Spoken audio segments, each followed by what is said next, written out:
Hello, my name is Brian Overby. I am the author of the Options Playbook, and I'll be your host here for about the next 25 minutes here on Options Guide TV.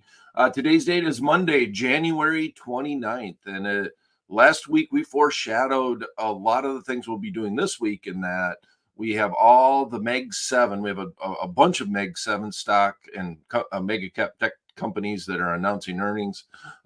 Tomorrow, after the close, we have AMD, which will be an interesting one if you're interested in the AI world. To go along with that is Microsoft. And it'll be interesting to hear what Alphabet has to say about AI and where they are at. If they can ever make some headway in that space, I think it would be a big boost for Alphabet, i.e. Google. And a lot of people will be waiting to hear what they have plans. So far, they have whiffed a couple of times on some announcements as to how they're building out AI and the expectations of the marketplace, and they just did not succeed. But the stock has the wind at its back. It's doing fairly well. We see Google now above its split price, which was right around 140 after it did a big split. And now it's trading north of 150 at this point in time. So I'm going to give a couple of trades to look at. We'll do an official paper trade when we get down when we get into the meat of these stocks and their option chains. But we'll look at Microsoft. I'll even toss in a trade on AMD. What I'm going to do this week was a little different than we did last week. Last week, we looked at Netflix and we looked at a skip strike butterfly. And actually, I mean, we turned out okay on the underlying side. If we rode it all the way to the end of the week, the stock actually landed right in the center of our butterfly. But the worst case scenario happened in that there was a huge gap open, more than the expected move, almost double. And that would have made us scramble to probably get out of that position. So we talked about it. They announced on a Tuesday, much different than announcing on a Thursday as far as regular options are concerned. And we have Amazon and Apple that are going to be announcing on Thursday. Also, Meta is going to be announcing on Thursday.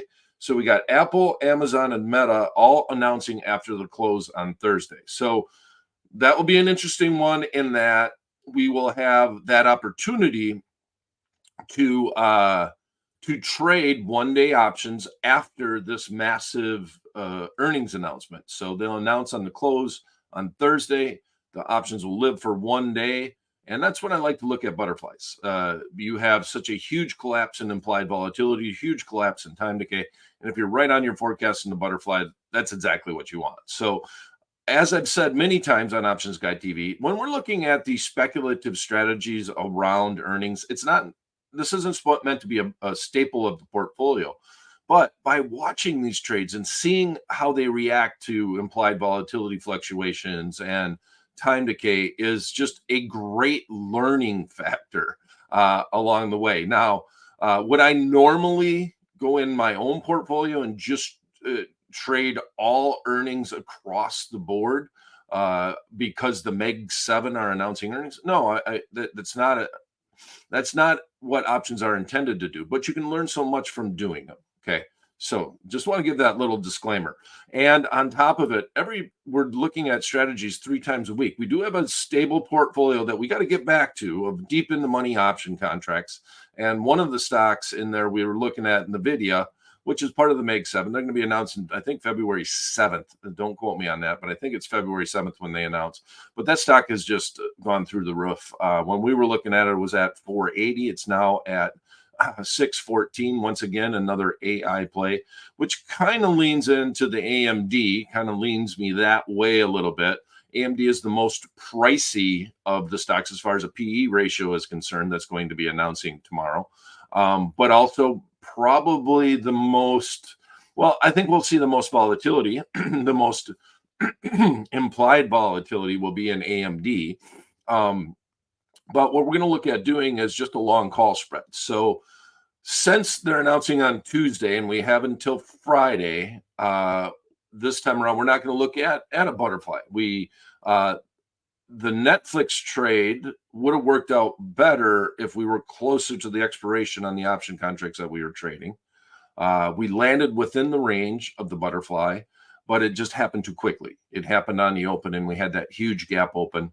And if we would have stuck around, we would have been fine. Stock would have came down, but I wouldn't have. I would have gotten out of the trade when we talked about it actually on Options Guy TV, and we looked at how we would have exited that position. All right. So there's a lot. So this week, make sure you tune in, hit subscribe, ring the bell, get all the alerts, because we're going to be here Monday, Tuesday, and Wednesday at 11 a.m. Eastern time.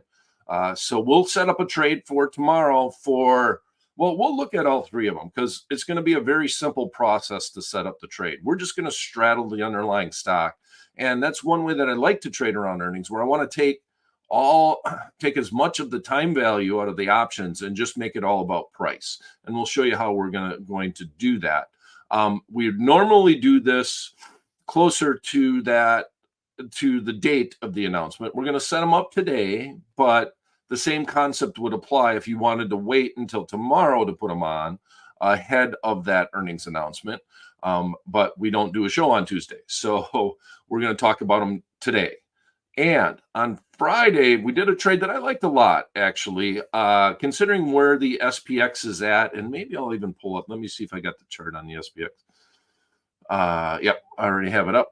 And one of the things that we're seeing here in the SPX is, and we do got to, and I should note that the Fed is going to be chatting here on Wednesday. So there is some jobs data that's going to be coming out. Wednesday is the Fed meeting. Highly anticipated that they're not going to do anything on that Fed meeting, especially considering the futures.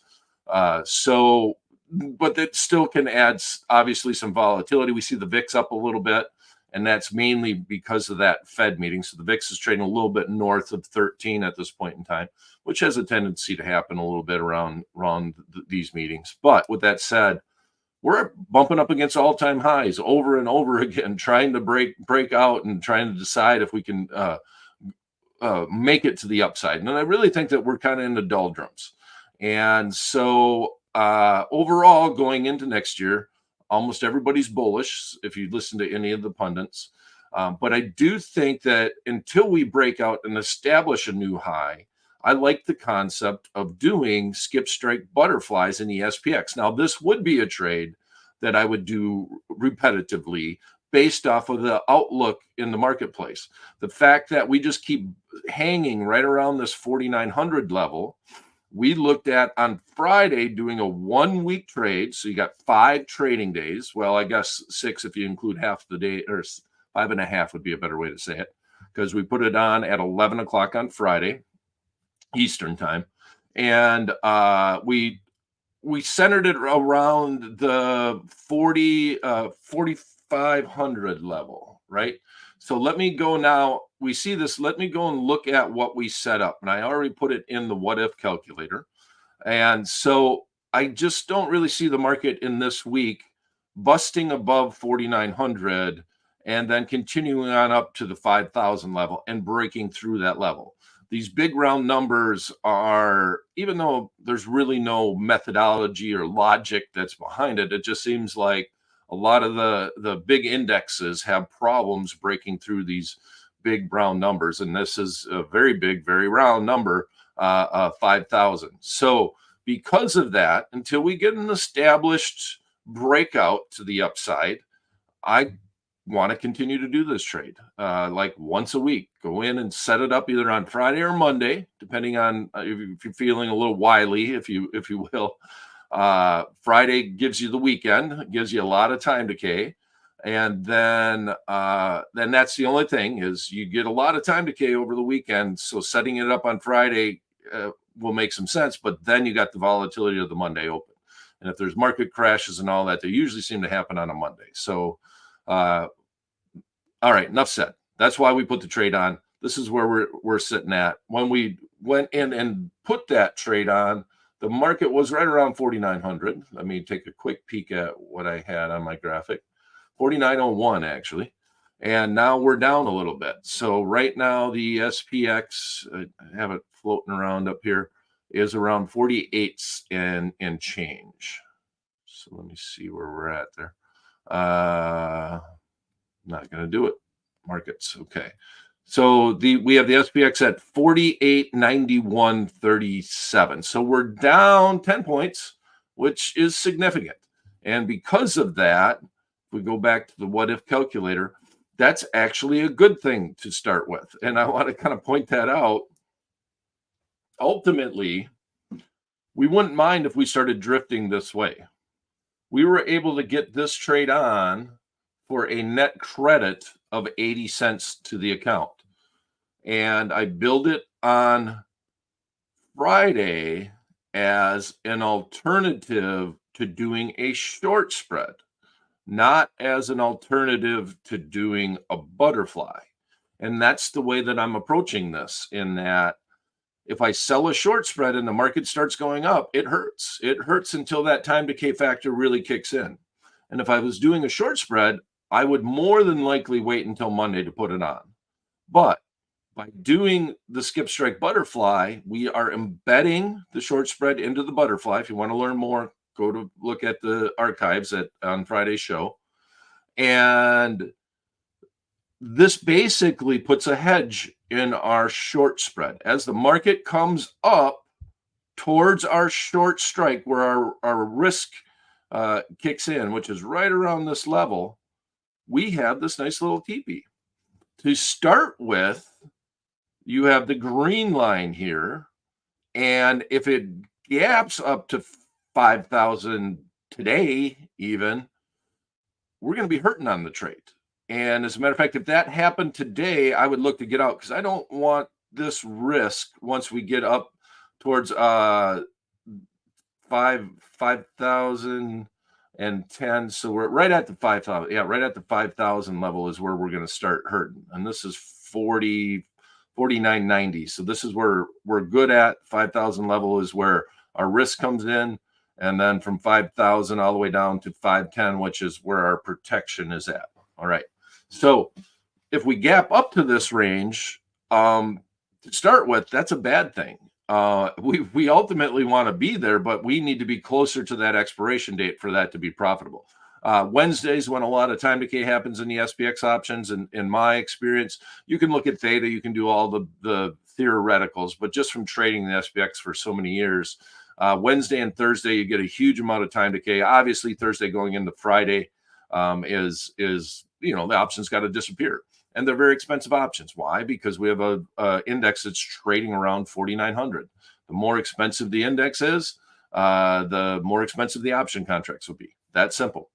All right. So with that said, we're going to stay the course. So right now we're actually up on the trade. So if the market actually went down and continued on down, we were looking to make 80 cents by the market just staying where it's at. We have $1,000 requirement on our trade, and that's basically from 5,000 to 510, which would have been our short spread, from 5,000 to 510. And so that's for every 1 by 2 by 1, there's a $1,000 requirement. That's your risk. This is where it kicks in, right at that 5,000 level. We did it for a net credit of 80 cents. Right now it's trading for a net credit of 45 cents. So we could buy it back and we made half of our premium, which isn't bad, just from a 10-point movement to the downside. You could also say that, well, if it would have went up and it would have went up 10 points, well, we might be down for 30 or 40 cents too. So just keep that in mind. The market did go down. That kind of helps us now. We want it to start to bounce back a little bit. But if this gets down to a dime or so, you might just take it off and say, all right, I made the bulk of my premium. I'm just going to take the trade off. And there's absolutely nothing wrong with that. On $1,000 requirement to make $80 in a couple of days, with limited risk too, right? It's going to take a huge move. One standard deviation move is right around, here's the delta's 14, so we're at 49.75. That's a one standard deviation move. That only happens 16% of the time. So We need a huge move for that to happen. And the odds of it happening on a gap open or something, you're not able to trade out of it in the SPX are very low. It's one of the other benefits of doing it in the SPX. All right. Now, if you have any questions, please feel free to put them in that chat box. If you're on the YouTube platform, happy to answer them on the Tradier YouTube. But I'm going to soldier on here. This trade looking good. Let it ride a little bit. Maybe put a limit order in to close it out at a net debit. You'd flip this whole thing around. This buy would become a sell. This would become a buy. This would become a sell.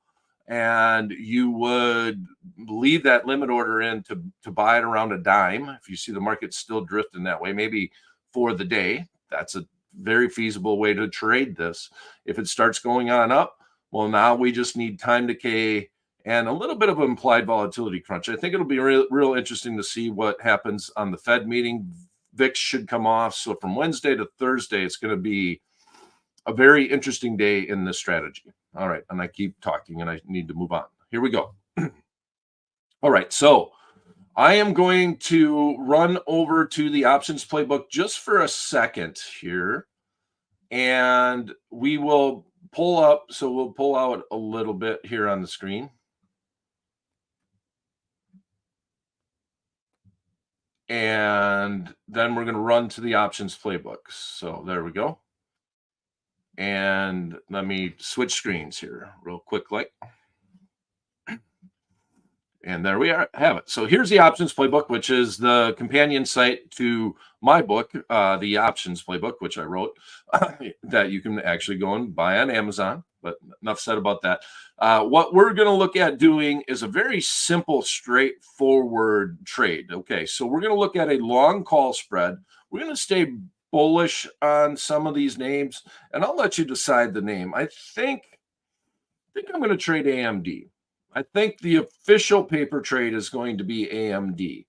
I like Google, and I think Google, out of the three companies that are announcing, you got AMD, you got Google or Alphabet, and you got Microsoft. So Alphabet is trading at the best PE, if you will. It's got strong sales or revenue growth of around 15%. It's a solid company, but we're speculating on earnings. And sometimes if Google comes out and doesn't say the right thing about AI or whatever, that can hurt the stock more than the actual numbers. And AMD, I think, well, and Google is Alphabet and their founders or CEO and all that. They're not about trying to pump up the stock. They always are very bland in their earnings reports, and they don't seem like they're trying to get excitement behind the stock with the AI. Okay, so enough said on that. So I'm going to make the official paper trade, and I just decided this in AMD on a long-term. Let me grab a little drink here. On a long-term basis, I think I like Alphabet the best out of the three stocks. It's got like I said, the wind at its back, and then Microsoft trades at about 36 times earnings. So a little bit higher price, but they've got a lot of headway or a lot of goodwill from what they've done in the AI space. So we're going to look at long call spreads, and here's the way that we're going to approach it. Here's the biggest thing to understand about a long call spread. If you set it up correctly, in other words, if the underlying stock is trading right about where this break even is at, right? So you have the profit and loss here, you have the stock price at expiration, and if the stock is located right here and we straddle that stock price, we buy an in the money option and sell an out of the money option. That means that the time value, if you're straddling this in the theoretical world, this is 100% true. And it's very close to true in the real world. You still have other extraneous factors happening, but you should be buying about as much time premium as you're selling. So you're straddling that underlying stock. You're paying a lot more for strike A because you're in the money, but that option contract is going to be made up of about as much time premium as the one that you're selling. Now, you have to be equidistant. So like if the stock's at 55 and well, let's say the stock's at 50. So if you're buying the 45 and selling the 55, well, then you're equidistant, right? You're 5 points below you're buying the option contract, and 5 points above you're selling the option contract. That scenario usually produces a trade where the time premium offsets each other. And why is that important? Well, you're going around earnings, you're going to have huge rates of time decay because we're only going to do it for this week. We're doing it, they're announcing on Tuesday, the expiration is Friday. And then you just make it all about price. So if implied volatility is hurting the one that you bought, right? It comes down and it hurts the one that you bought, strike A, then it's going to be helping strike B. And if they're the same amount of time premium, well, then it just makes it all about price. Time premium will affect profitability. Like, for example, if the market does open way up, we need some time decay to be able to make the maximum. Long call spreads usually max out closer to the expiration date. So in that way, it can kind of cause an issue. But in general, you don't have to scramble because you're worried that implied volatility is coming in and we're long an option contract. Okay, so we're going to go and head back over to the TradeHawk software. So let me grab that. And let's look at, this will be the official paper trade for the week. We'll look at AMD here. All right, so in AMD, so the concept, I'm kind of liking this in the fact that we are very close to a strike. And I prefer that. And as a matter of fact, if we weren't taping a live show, I'd probably wait to get something where I can truly be in the money as much as I'm out of the money. So I have inside the options grid, I actually have intrinsic value as part of my chains here. So we have the bid and the ask. We have the extrinsic value telling you how much time value is being bought. We're going to go 2.5 points down. We're going to make this a very inexpensive relative trade. And let's get rid of this. And we're going to add, we're going to go 2.5 points down to the 172.50 strike. We buy that one. Now we're going to go 2.5 points up, and we're looking at the 177.50, and we're going to sell that. All right. So stocks almost, right at 175. There you go. Perfect. And we're paying 220 for this spread. That's a good thing overall. That's a decent price. I would expect it to be closer to 250, but we do got 4 days remaining. So I'm not going to get into the details as to why that matters, but it does. It's all about the futures contract. We are trading at a huge implied volatility over 100%. Like I said, this will be the most volatile stock. Historical vols around 57%. So even if there isn't earnings, it still trades at a fairly high historical volatility. So we're centering it at 220. That's going to be our price. We'll leave it right there at 220. And now we have a trade on that's 5 points wide, where if we lose, if the market opens down more than the expected move, which the expected move is going to be around $16, just looking at if we buy the call and buy the put, 8 plus 8 is around $16. So obviously this underlying can move outside of the range of our long call spread. And we're paying $220 for it. So that means that you have $2.80 of upside, $2.20 of downside. I like this. I like this scenario right now with the underlying stock trading right at 175. Now, this is an all or nothing trade. Don't expect to be able to salvage something. Anything's possible, but you would expect this thing to gap at least, if it's 16 points expected move, at least 5 points in either direction. I would expect it to gap. And hence, it would be hard to be able to, if you're wrong on the downside, to be able to salvage something on this trade. So don't go overboard. If you're looking at doing it, you're just going to straddle the market. You're going to make it all about the stock price. You're not going to make it as much about implied volatility and time decay. You are buying $6.91 worth of time value, and you are selling $7.20 worth of time value. The reason why this is trading for 220 instead of 250 is that you're actually selling more time than you are buying. A fraction, but that's the reason why. So in that instance, I like this setup. I like that the market is leaning on the call side of things. So implied volatilities are a little bit skewed on the call side. So not bad at all. All right.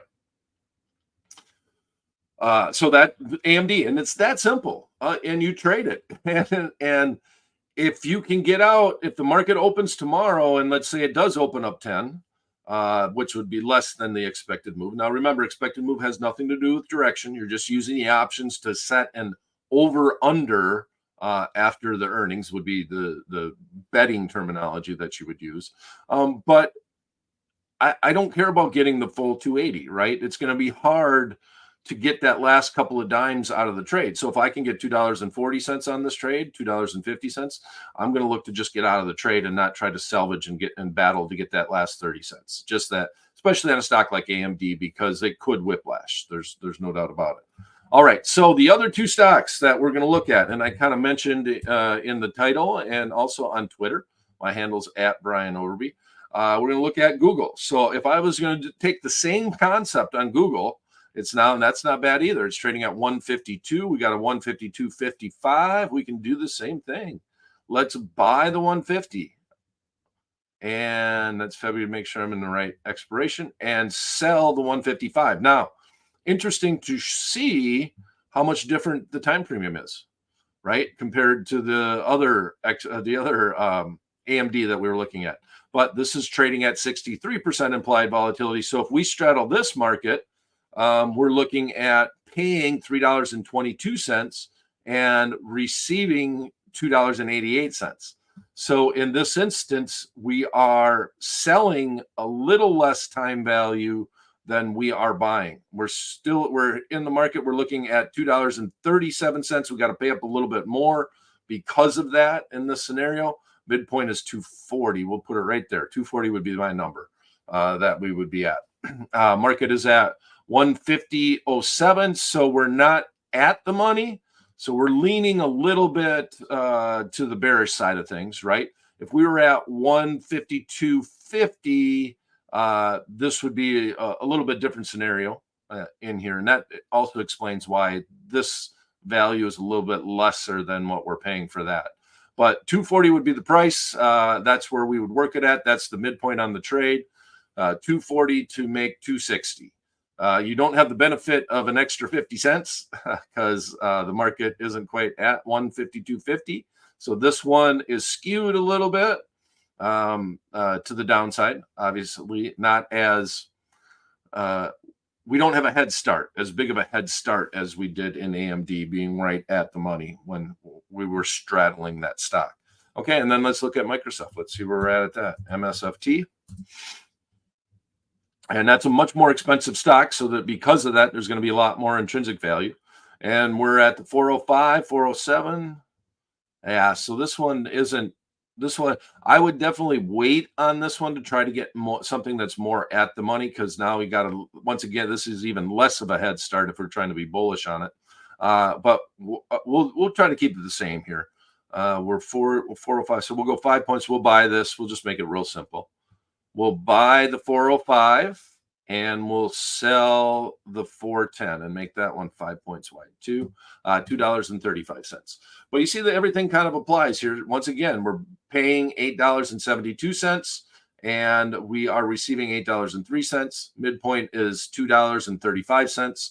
So almost the same math. Put them all on paper, watch how all of them react, and there you go. Our official paper trade is going to be in AMD, but with that said, we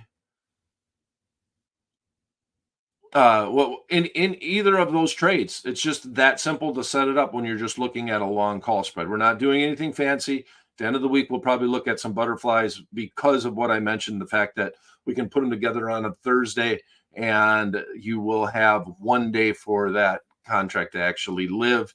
So butterflies are more interesting just by the day of the week that underlying company is announcing earnings. So I don't see any questions.